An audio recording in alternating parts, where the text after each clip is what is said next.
Welcome, you're watching I24 News. We're coming to you live from Tel Aviv. Fierce fighting in Jabalia in the north of Gaza and Rafah in the south as political tensions mount following comments by Israel's defence minister. South Africa makes its case to the International Court of Justice in The Hague, calling on it to order the IDF to halt operations in Gaza. And Syria's President Bashar al-Assad among leaders attending the Arab League summit this Thursday in Bahrain. Those are the top stories this hour. Israel has laid to rest 4 out of the 5 soldiers who were killed in a friendly fire incident in Gaza yesterday. 7 others were injured in the incident in Jabalia in the north of the Strip. Our senior correspondent Bianca Zanini has the latest. While all eyes are on Gaza's southern city of Rafah and an impending Israeli military operation, fighting in the north of the enclave is intensifying. Israeli forces pushing to recapture an area in northern Jabalia, where Hamas had previously been dismantled, facing heavy resistance. Battles are ongoing. Wednesday, Hamas released a video said to show an attack on Israeli soldiers in Gaza City. As long as Hamas retains control over civilian life in Gaza, it may rebuild and strengthen, thus requiring the IDF to return and fight. In areas where it has already operated, we must dismantle Hamas's governing capabilities in Gaza. Overnight in the enclave, 5 Israeli soldiers were killed and 8 injured in an accident when Israeli tanks fired shells at a building where the soldiers were stationed. In the south, Israeli forces continue to prepare for an increased incursion in Rafah, believed to be Hamas' last stronghold in Gaza, where both the organization's leaders and Israel's hostages are believed to be held. On IDF orders, about 500,000 Palestinians sheltering in Rafah have fled the area. Recent satellite images show the scale of the movement from the city into so-called humanitarian zones. Issues of safety and access for humanitarian aid to reach the population remain. The U.S. military has now finished installing a floating pier for the Strip and is set to ferry humanitarian aid to the enclave. The UN will receive the aid, and Israeli forces will be in charge of security on the shore. Despite pressure from Washington not to enter Rafah, and despite Israel insisting that it has no other choice if Hamas is to be defeated, the Biden administration is reportedly sending a new package of more than $1 billion in arms into the Gaza Strip. And it would be hoped that that would reduce the ability of Hamas to re-establish itself in areas that the IDF have been in, to prevent Hamas from engaging in a long-term insurgency, which is basically what we can see behind me, because as you have been discussing, the combat taking place behind me in Jabalia is in areas where the IDF have previously conquered. And Rob, in terms of aid, the United States has been very vocal about the need to get more aid, or what it sees as the need to get more aid into Gaza. They've managed to get a pier up and running that will bring aid in via the sea.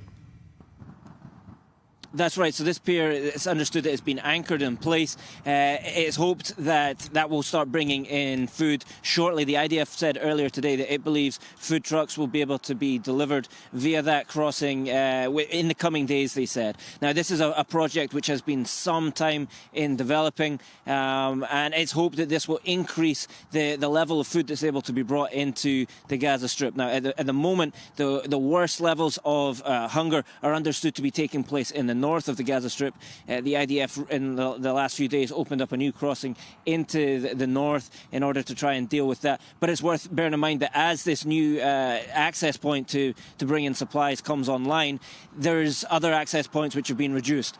Due to the Rafah operation, the level of food moving into the south of the Gaza Strip is reported to have been decreased, with disruptions both to the Rafah crossing and to the Kerem Shalom crossing. The Rafah crossing in particular, at the minute Egypt is reportedly refusing to send in food since Israel seized that crossing several days ago.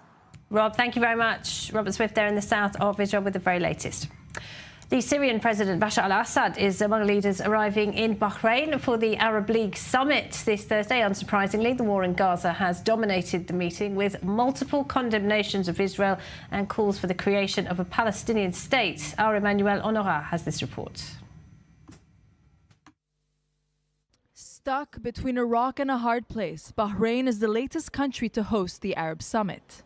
The Bahraini king opened the summit in the capital, Manama. And relations between Israel and Egypt are under increasing strain over the IDF operation in Rafah. Prime Minister Benjamin Netanyahu has accused Egypt of taking Gazan civilians hostage by refusing to open the Rafah border crossing to refugees. And Cairo has reportedly threatened to downgrade diplomatic ties with Israel if it does not end its operations there. Well, joining us now, Hiba Al-Qudsi is the Washington bureau chief at the Saudi newspaper Asharq al-Awsat. Thank you very much for being with us, Hiba. And first of all, how serious is Cairo about downgrading diplomatic ties with Israel over the operation in Rafah? It's all because of the Israeli situation invading Rafah without giving any consideration to the Egyptian security fears that has been echoed with some other Western countries, especially the United States. And it's not a matter of Egypt's responsibility. According to the international law, this is a responsibility of the Israelis as an occupation authority. So they have to provide food and all other humanitarian aid to the Palestinians. And they are pushing Egypt to open the borders to receive more refugees from the Palestinian, which is the Israeli responsibility. And on the other hand, the escalation of this... serious journalist. I thought that was absolutely appalling. I thought it was appalling. I think that was propagandist nonsense. The idea that Israel isn't concerned about the displaced Gazans in the area of Rafah is false. 450 of them, 1,000 of them have been moved out.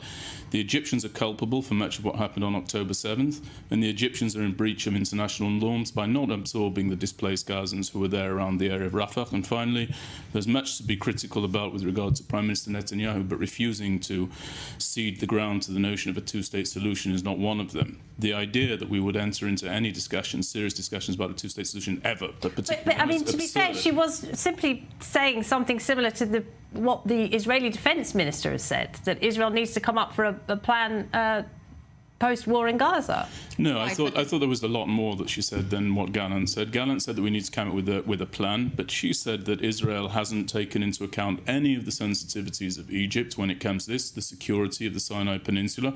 I wonder how Egypt would feel if Israel had moved a bunch of its fighters into the Sinai Peninsula to go and attack 1,200 civilians over there. The Egyptians let that happen. It happened on their watch, it happened on Sisi's watch. He's culpable, and I don't think that we should excuse this simply based on the fact that this individual is a storied journalist. She's wrong about what she said, and people need to know that she's wrong. All right, but she's not with us to defend herself, so let's not talk about that. But I'd like to maybe emphasize one issue. It is wrong to say that Israel doesn't care for the security of Egypt, particularly because Israel had allowed Egypt to open the peace accord again and again in the past years and to enter more soldiers and more military men into the Sinai Peninsula over and above what is permitted in the peace agreement, not only men, but also tools and military equipment. So Upper Galilee mayor, actually regional authority mayor, councilman, and he mentioned clearly that calling the people to come back to their homes. In the same day, he said that Hezbollah attacked Kiryat Shmona with massive rocket attack, and this area actually just to show people that you cannot trust your actually leaders. We are the ones who decide when you will be back, and if you want to get back to your homes, you need to pressure your government stop the aggression, as they call it, in their side in Gaza. So Hezbollah is trying to show that he's the one who here decide when the citizens will be back to their homes, and it's up to the Israeli government to listen to what Hezbollah wants. So I don't see now that Hezbollah will de-escalate.